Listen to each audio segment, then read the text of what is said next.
오늘 말씀은 에베소서 5장 17절 말씀, 우리 한 절만 우리 합독하도록 하겠습니다. 함께 읽죠. 시작. 그러므로 어리석은 자가 되지 말고 오직 주의 뜻이 무엇인가 이해하라. 아멘. 오늘 말씀의 제목은 주의 뜻을 분별하라는 제목하에 말씀을 우리 함께 듣게 되는데요. 주의 뜻을 왜 분별해야만 할까요? 오늘 본문에 답이 있죠.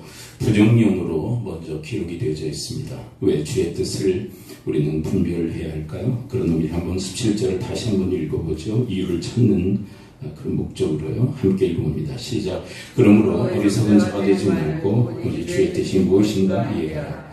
왜 주의 뜻을 분별하라, 이해하라 이야기하십니까? 어리석은 자가 되지 않기 위해서.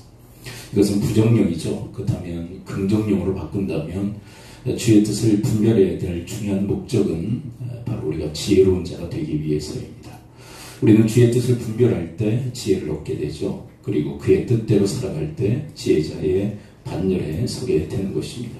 그런데 우리 인생에 왜 지혜가 중요할까요? 옳고 그름을 분간할 수 있기 때문이죠. 우리가 봄철에 간혹 약초 그리고 독초를 제대로 구분하지 못해서 독초를 먹고 사망한 사건에 대한 보도를 이렇게 접하게 됩니다. 버섯 종류도 마찬가지죠. 버섯에는 식용버섯, 이로운 버섯이 있는가 하면 독버섯도 있습니다. 이걸 구분하는 능력이 이게 지혜거든요. 근데 이 지혜가 없으면 이게 식용버섯인지 독버섯인지 구분을 못해요. 그럼 독버섯을 먹을 가능성이 상당히 큰 거죠. 우리 시찰에 우리 그 어른 목사님 중에 그 황일 목사님이라는 분이 계신데요. 그분이 군대 가기 전에 자신의 에피소드를 이야기해 주시더라고요. 누군가 버섯을 선물했다고 그래요. 근데 그 버섯을 먹고 탈이 난 거예요. 나중에 알게 보니까 그 버섯에 독버섯이 이게 첨가되어 있었는데 그걸 모르고 드시고 군대 가게 됐는데 너무 그런 몸 상태에서 훈련받고 하면서 너무 힘들고 어려운 시간들을 보냈다. 죽을 뻔했다. 그 얘기를 하시더라고요. 여러분, 지혜라고 하는 것은 왜 중요하냐면 이 식용이냐 또 아니면 독초냐 아니면 식용이 가능한 버섯이냐 아니면 독버섯이냐 이것을 구분하는 이런 능력과 같이 우리 인생 속에 옳고 그름을 분간하는 능력을 가져다 주기 때문에 지혜는 너무나도 중요합니다. 만일 지혜가 없다면 옳고 그름을 분간하지 못하고 그릇된 길로 걸어감으로 패망에 이르는 그런 결과를 초래하기 때문에 하나님은 우리에게 지혜를 주시기 위해서 하나님의 뜻을 우리에게 계시해 주시는 것입니다. 그러면 사랑하는 성도 여러분, 하나님의 지혜인 하나님의 뜻을 사모하는 여러분과 제가 될 수 있게 되기를 축원을 드립니다. 그렇다면 하나님의 뜻은 무엇일까요? 오늘 본문의 순서에 따라서 함께 살펴보도록 할까요? 5장 18절 함께 읽습니다. 하나님의 대표적인 첫 번째 일성의 뜻. 에베소서 5장 18절 함께 읽습니다. 시작. 술 취하지 말라. 이는 방탕한 것이니 오직 성령으로 충만함을 받으라. 여러분, 여기에서 우리에게 적극적 의미로서의 하나님의 뜻이 기록되어 있고요. 또 하나는 소극적 의미의 하나님의 뜻이 기록되어 있습니다. 먼저 적극적인 그런 의미를 한번 찾아볼까요? 하나님의 뜻은 뭐죠? 적극적인 거. 성령 충만함을 받으라는 거예요. 근데 이런 성령 충만에 대해서 우리는 너무나도 잘 알고 있죠. 그리고 많이 되뇌이기도 합니다. 성령 충만을 구하기도 하죠. 근데 그 성령 충만이 무슨 의미일까요? 그 성령 충만을 우리에게 설명하시기 위해서 하나의 대비를 놓고 있죠. 그 술 취함에 대한 것. 근데 이 술 취함과 성령 충만과 무슨 관련성이 있기에 이 취함에 대한 이야기를 할까요? 여러분, 술에 취하면 뭐의 지배를 받게 되죠? 술의 지배를 받아요. 술의 지배를 받아 술이 시키는 일들을 행하게 되죠. 자, 그런 것처럼 성령 충만이 바로 그런 것이다라고 설명하고 있는 거예요. 여러분, 술의 지배를 받듯이 우리는 성령의 지배하심 그리고 성령의 지시하심을 따라 살아가야 할 줄을 믿습니다. 그게 바로 성령 충만이에요. 술 취하지 말고 성령의 취함, 성령의 지배적 그런 인생을 살 것을 우리에게 이야기를 해주고 계신 거예요. 그렇다면 여러분, 구체적으로 성령 충만한 모습은 뭘까요? 우리가 함께 읽었던 17절로 한번 다시 돌아가 볼까요?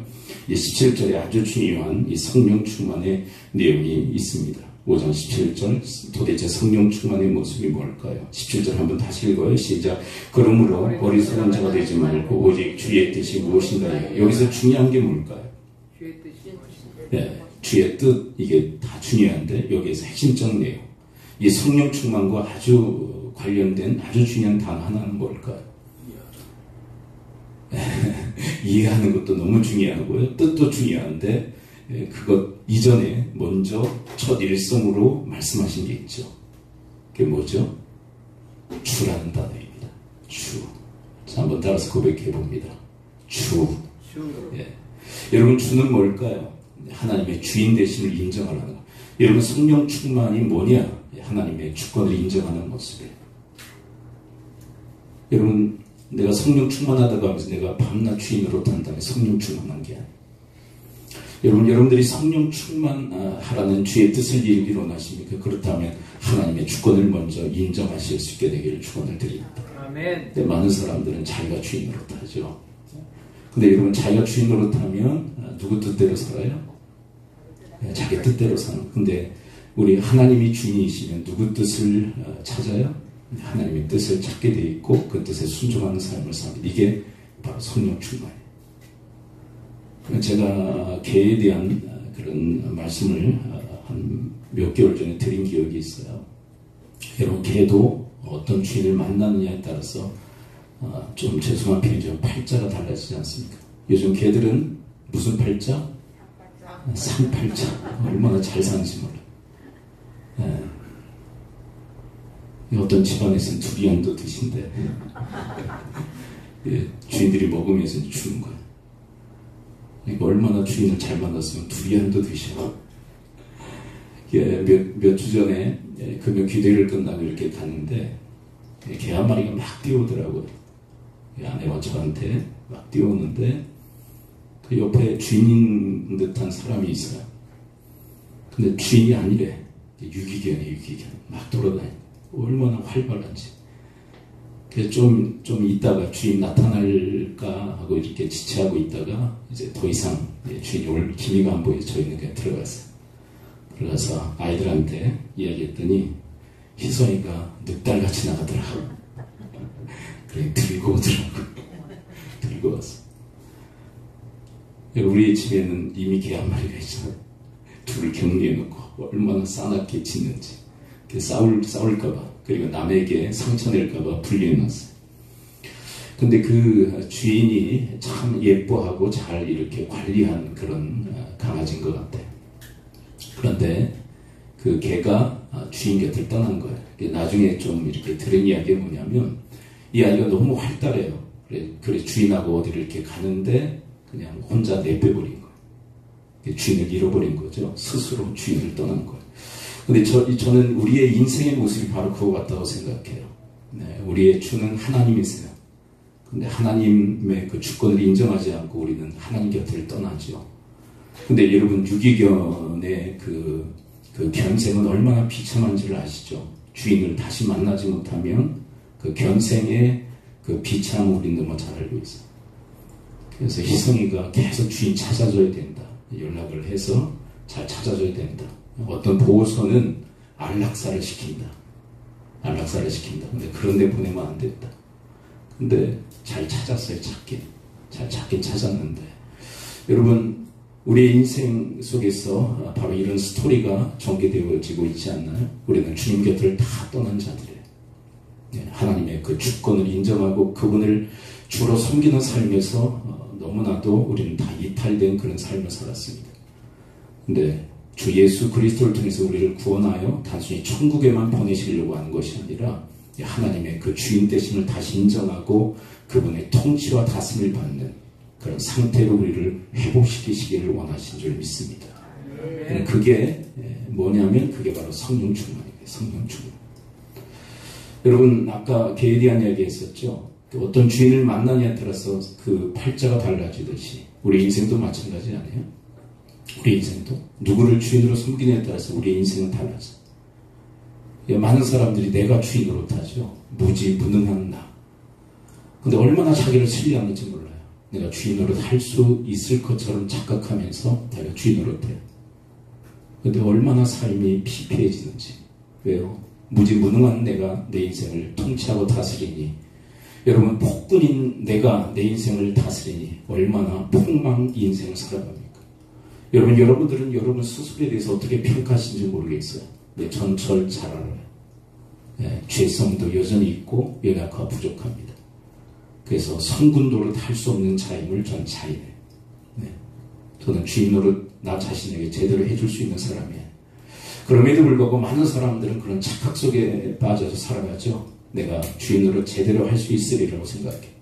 그러나 여러분, 우리의 참된 주인은 하나님이신 줄을 믿습니다. 그분이 우리를 창조하셨고 그분만이 우리를 온전히 통치하고 다스리실 수 있어요.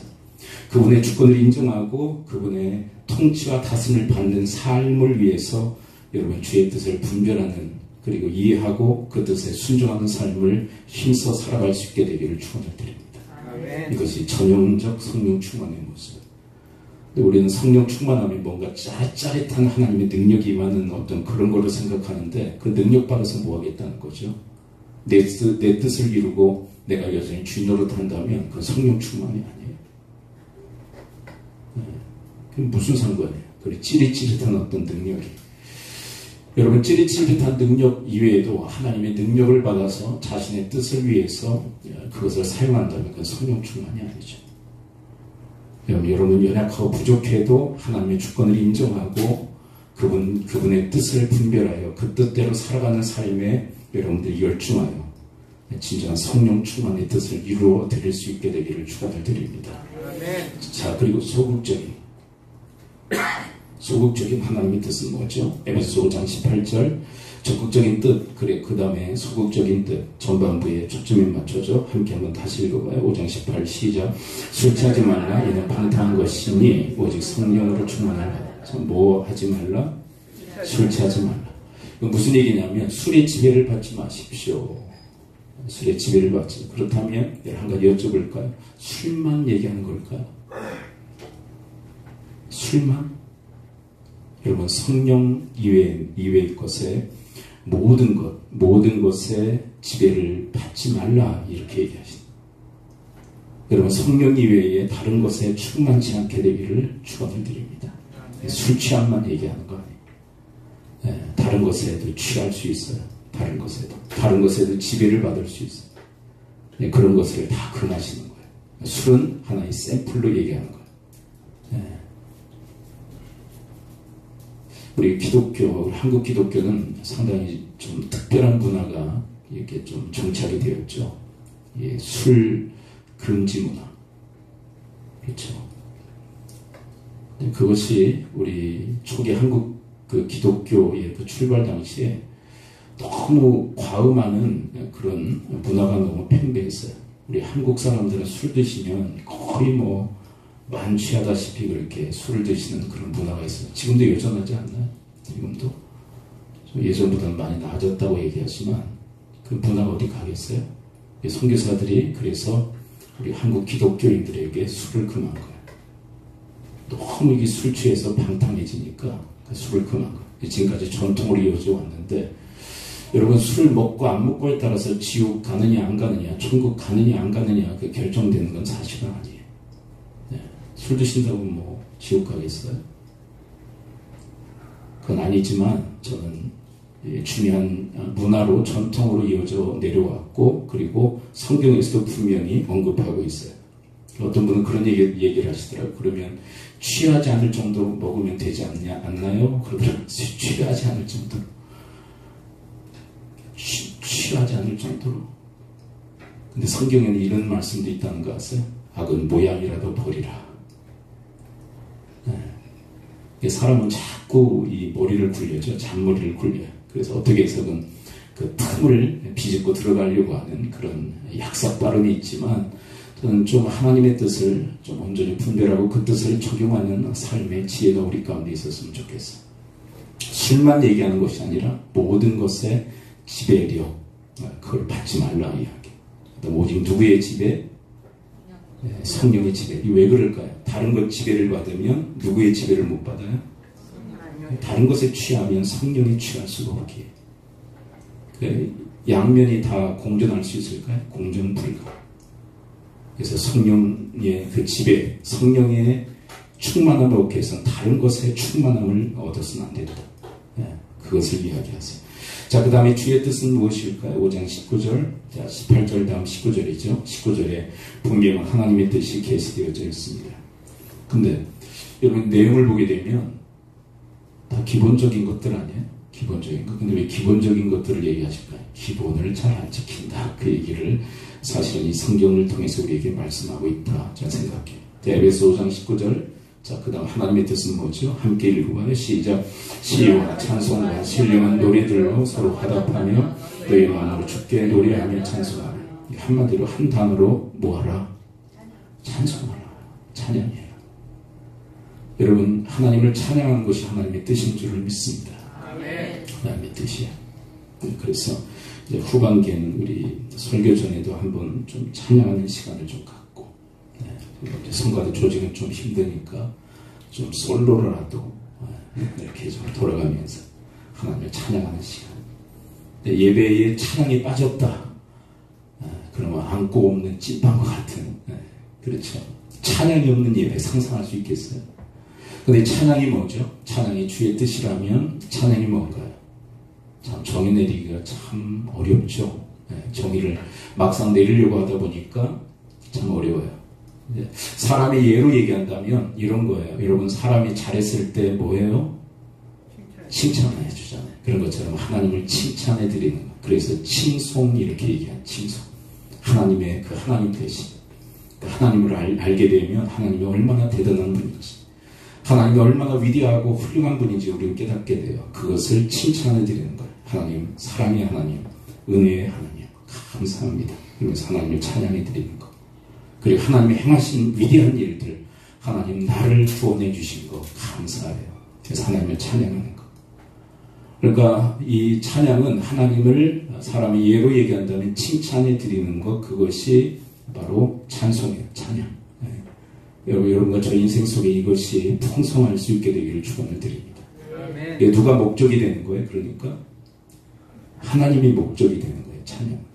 근데 자꾸 내가 이제 기준이 돼서 찬양을 판단해요. 내가 은혜가 되냐 안 되냐 그걸 가지고 찬양을 판단. 오늘 찬양단의 그 찬양이 은혜가 되냐 안 되냐 그걸 가지고 찬양을 판단해요. 그건 좀 죄송한 얘기지만 내가 하나님 된 거예요. 여러분 찬양 받으실 분은 내가 아니라 하나님이신 줄 믿습니다. 그러니까 내가 은혜가 되냐 안 되냐 내가 감정의 기복에 따라서 찬양을 판단하면 안 돼. 하나님을 진정 기쁘시게 드리는가. 여러분들의 찬양도 마찬가지죠. 하나님을 진정 기쁘시게 드리는 것. 하나님을 칭송함으로. 근데 많은 사람들이 자기 칭찬에 너무나도 열정적이죠. 자기의 칭찬에. 여러분 자기 칭찬이 뭐예요? 자기 자랑. 근데 이건 다 하나님의 영광을 가로채는 거예요. 여러분 그 칭찬받을 일, 자랑하는 일들도 다 누가 주신 거예요? 하나님의 은혜 아니에요? 그럼 하나님 칭찬해 드려야지. 왜 내가 그 하나님의 영광을 가로채니까. 그래서 우리 인생 속에서 일평생의 삶 속에서 자기 칭찬, 자기 자랑이 여러분 절제되어질 수 있게 되길 축원을 드립니다. 사람은 뭔가 좀 잘해 놓으면 입이 근질근질해요. 자랑하고 싶어서 자기 칭찬에 아주 열정적이죠. 근데 그건 금해야 돼. 하나님이 싫어하세요.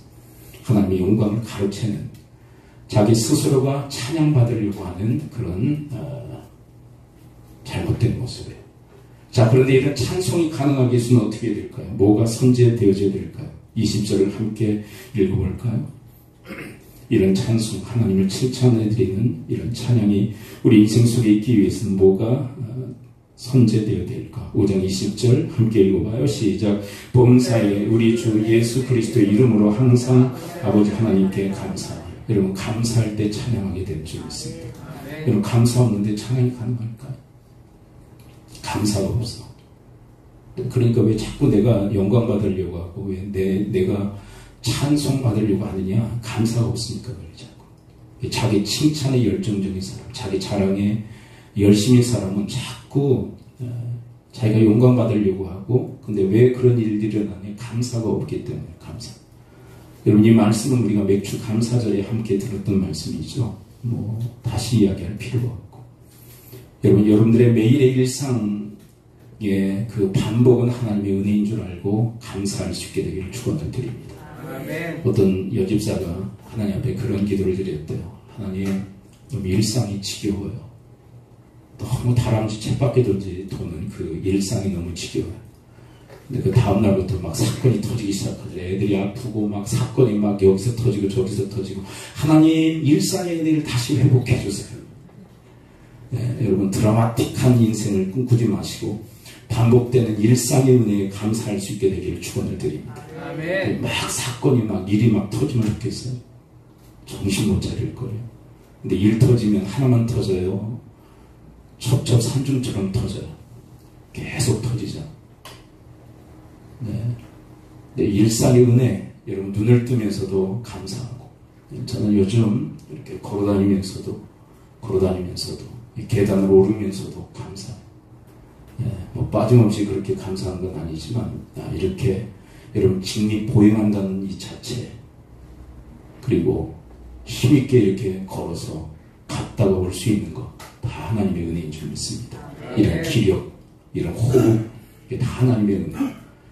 여러분 일일이 다 우리가 헤아리면서 감사할 수는 없어요, 사실. 그러나 감사를 목적으로 해서 그렇게 살아갈 때 그래도 그런 감사의 목적 없는 인생보다는 더 감사해요.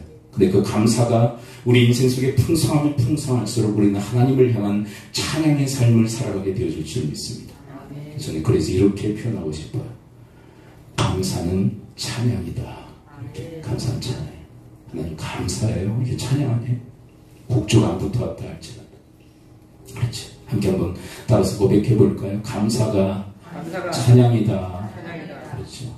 여러분 다니엘서 6장을 보게 되면 절제절명의 위기에 처했던 사자굴에 들어갈 수밖에 없는 그런 위기 가운데서 다니엘은 하나님께 감사하잖아요. 뭐 감사할 게 뭐가 있어요? 그렇죠. 그의 환경은 척박하고 위기에 몰려 있습니다. 그 환경 가운데서는 도무지 감사 이유를 찾을 수 없어요. 저는 그 한 가지 이유 때문에 저는 감사했다고 생각해요. 하나님의 하나님 되심. 네. 하나님 때문에 전 다니엘이 기도했다. 그리고 감사했다고 생각해요.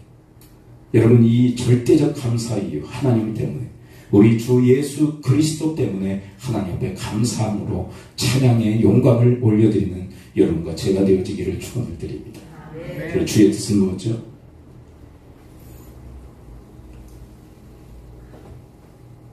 한번 넘길까요? 근데 이게 20절이 아니라 21절이죠. 20절, 21절 함께 읽어봅니다. 시작.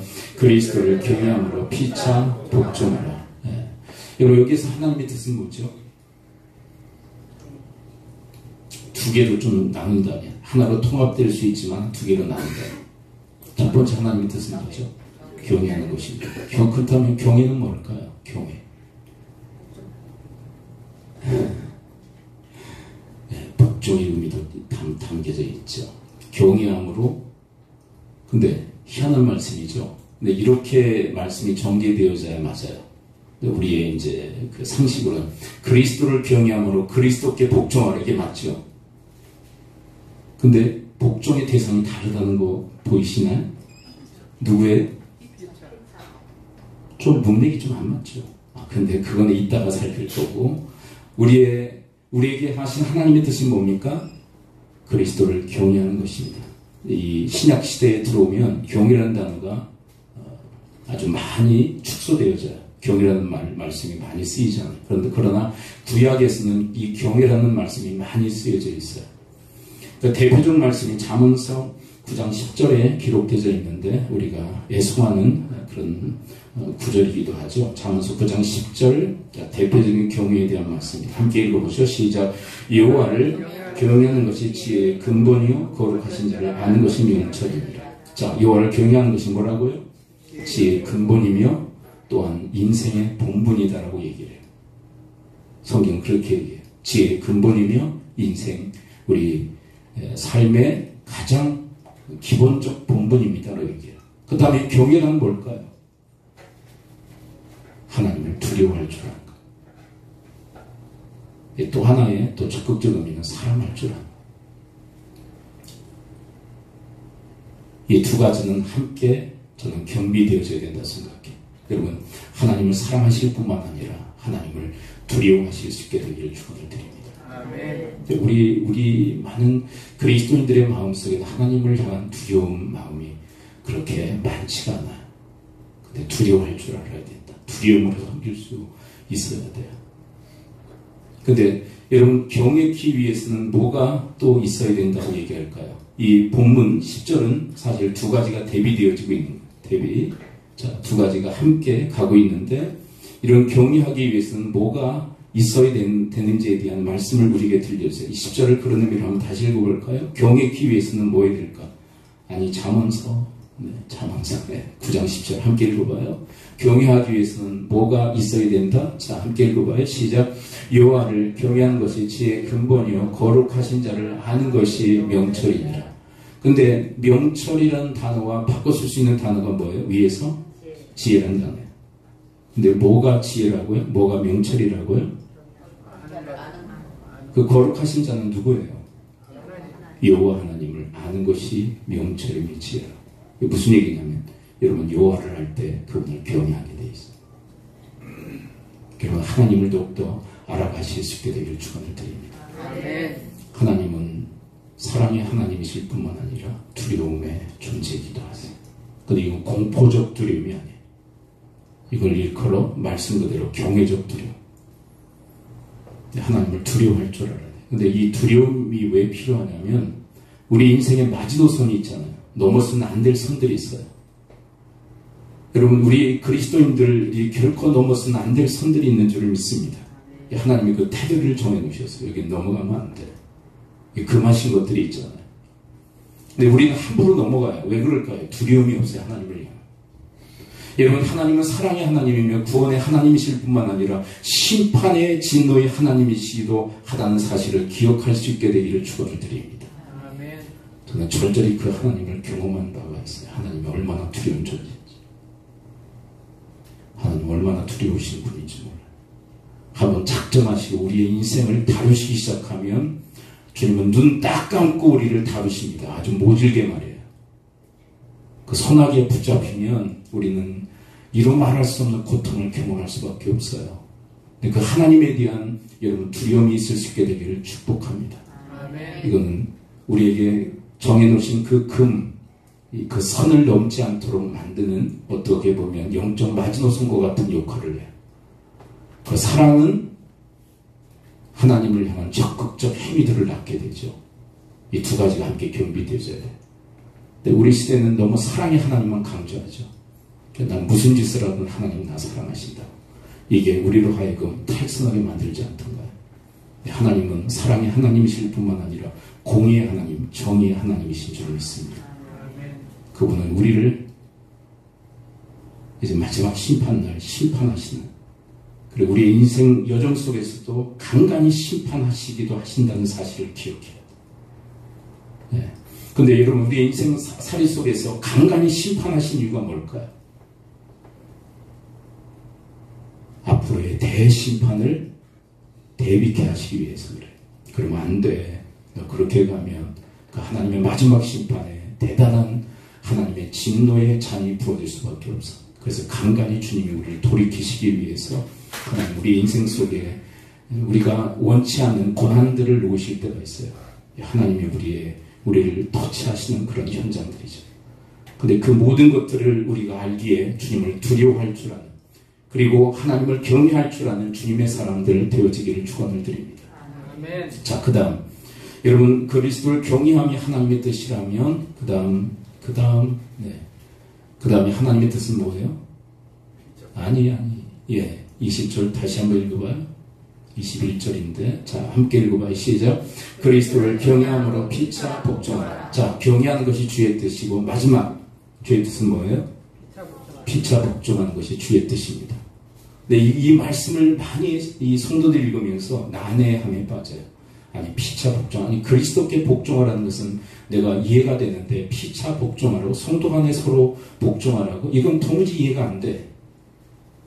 많은 분들이 여기에서 난맥상을 경험하게 됩니다. 이해가 안 되는 거예요. 피차 복종하라고? 아니, 그리스도께 복종하라는 말씀은 이해가 되는데, 피차 복종의 의미가 뭘까요? 자, 이 말씀을 이해하기 위해서는 율법이요 선지자라고 하는 그 유명한 황금절의 말씀을 함께 들여다볼 필요가 있어요. 이 말씀과 저는 맥락이 같다고 생각해요. 마태복음 7장 12절 함께 읽어봐요. 시작. 그러므로 무엇인지 남에게 대접을 받고자 한 대로 너희도 남을 대접하라. 이것이 율법이요 선지자니라. 자, 이게 황금률이죠. 황금률의 기본적 뼈대는 뭡니까? 남에게 대접을 받고자 한 대로 남을 대접하는 것입니다. 자, 이것의 응용편이 은율이 먼저 나오죠. 은율은 뭐죠? 받고 싶지 않은 것은 주지 않는 것입니다. 근데 여러분 한 가지 여쭤볼까요? 황금률이 쉬울까요? 은율이 쉬울까요? 질문이 어렵군요. 자, 다시요. 황금률이 어려울까요? 은율이 어려울까요? 다 어려워요. 실천해 보신 분이기 때문에 그 말이 나와요. 남에게 대접을 받고자 하는 대로 주는 게 힘들까요? 남에게 받고 싶지 않은 것을 주지 않는 게 힘들까요?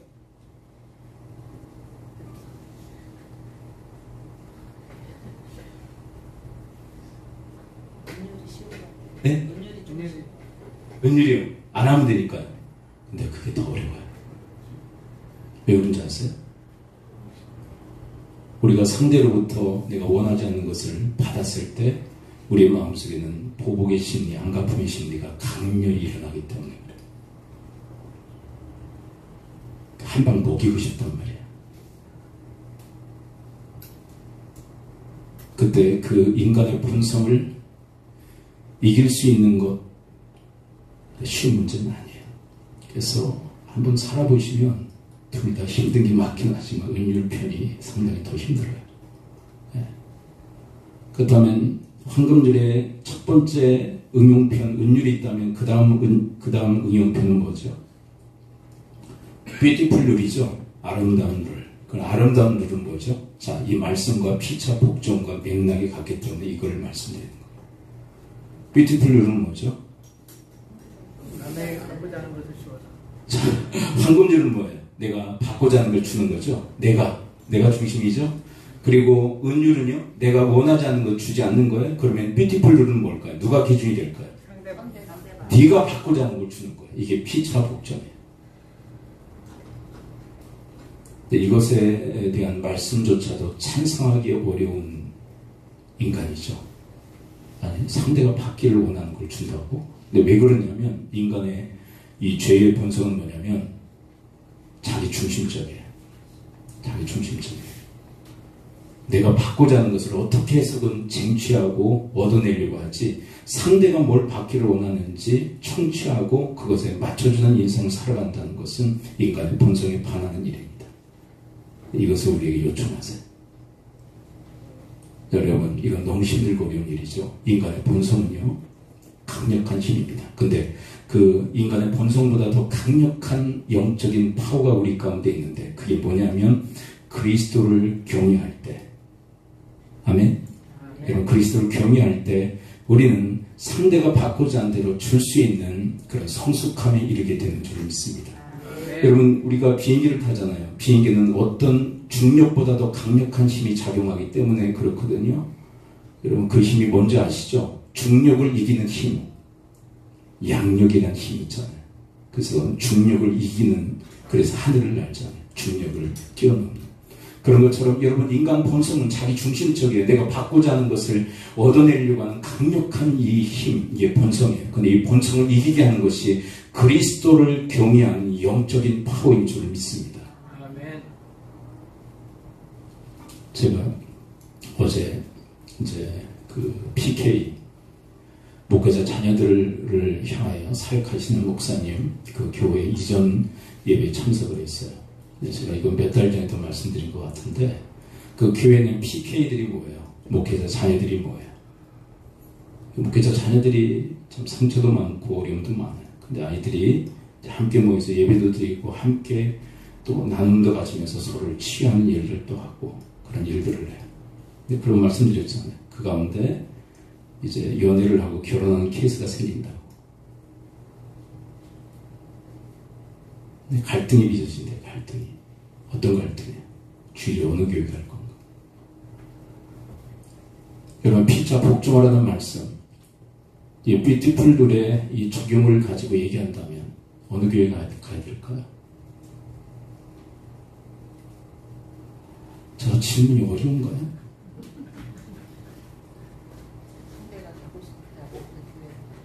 근데 그렇게 결혼한 애들이 어떻게 할까요?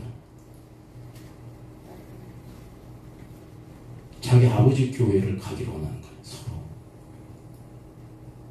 싸우다가 이혼하는 케이스가 생깁니다. 여러분, 피차 복종하라는 것도 이겁니다. 서로가 당신 아버지 집에 당신 아버지 교회 가서 예배 드려야 돼. 그럼 그 상대방이 아니야, 당신 아버지 집에 아버지 교회 가서 예배를 드려야 돼. 이 거룩한 싸움이 있어야 된다는 거예요. 서로가 서로를 배려하고 서로가 서로에게 양보하기 위해서. 너무 숙연해지셔서 말씀을 더 이상 잊지 못해요. 무슨 일인지 아시겠어요? 근데 그 둘이 왜 싸울까요? 우리 아버지 교회에 가서 예배 드려야 돼. 인간아. 아니야, 우리 아버지 집에 가서 예배를, 집이 아니고 우리 아버지 교회 가서 예배를 드려야 돼. 그러면 주일은 따로따로 가서 예배 드리고 만나자. 그 피차 복종의 모습이 아니라는 거죠. 여러분, 어떤 노부부가 있었다고 그래요. 이 이야기만 할게요. 노부부가 있었는데 한 사람은 냉, 한 사람은 온. 근데 그 둘이 같이 살아요. 남편이 시원한 걸 좋아해. 더운 걸 도무지 못 참아. 아내는요, 따뜻한 걸 좋아해. 이런 여름날, 겨울 얼마나 갈등의 그 소지들이 얼마나 많아요. 그렇죠? 여러분, 여름에는 뭐 때문에 난리가 나요? 냉온이 같이 살면 뭐 때문에 여름에는 난리가 납니까? 여름에 뭐 때문에 난리가 나요? 에어컨 때문에 난리가 나요. 에어컨. 네. 냉은요, 시원한 걸 좋아하는 사람 틀어대야 돼, 하루 종일. 네? 선풍기라도 틀어대야 돼. 근데 온 아내는요, 죽어요, 죽어. 바람에도 죽어나. 네. 아내 얘기할까 말까 지금 왔어요. 나는 선풍기 바람도 싫어해. 저는 선풍기 바람이라도 좀 쐈으면 좋겠어요. 그럼 겨울에는 무엇 때문에 난리가 납니까? 겨울에는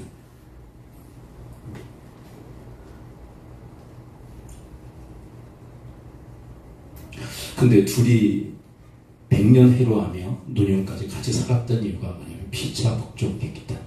피차. 상대가 원하는 것에 맞추기 위해서 늘 배려하는 거죠. 여름에는 이 온인 아내가 남편을 위해서, 자기는 에어컨 틀고 선풍기 틀면 힘들지만 남편을 위해서. 그 남편은요, 냉이지만 아내를 위해서 에어컨을 절제하고 그리고 선풍기도 절제하고. 근데 이런 가정이 실제로 존재할까요?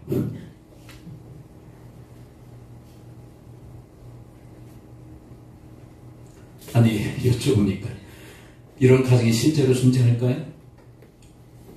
아까 예를 들었잖아요. 실제로 존재해요. 그렇다면 많을까요? 적을까요? 적어요. 그럼 어떻게 되느냐? 성숙한 사람이 먼저 알 수 있게 되기를 축원드립니다. 이런 피차 복종은 이상형이에요. 사실은 이상형. 여러분, 지금까지 이야기하는 모든 말씀들은 이상형입니다. 기준이에요. 100%예요. 우리에게 맞추시지 않아요? 야, 너희들 그냥 힘들고 어렵잖아. 그냥 수준 내가 아는데 그냥 대충 살다가 와. 그게 아니에요. 하나님 아주 100%의 만땅 아주 충만한 기준들을 제시하셔요. 그래서 피차 복종이라는 것은 완벽한 기준을 제시하는 것. 근데 이런 기준에 합당한 그런 관계를 형성하며 살아가는 그런 인간관계는 극소수입니다. 그럼 어떻게 되느냐? 여러분, 한쪽이라도. 그럼 네가 먼저 성숙해라 그러지 말고 따라서 고백해 볼까요? 내가 먼저 하자. 여러분들이 먼저 하실 수 있게 되길 축원드립니다. 여러분들이. 상대에게 맞춰줄 수 있는.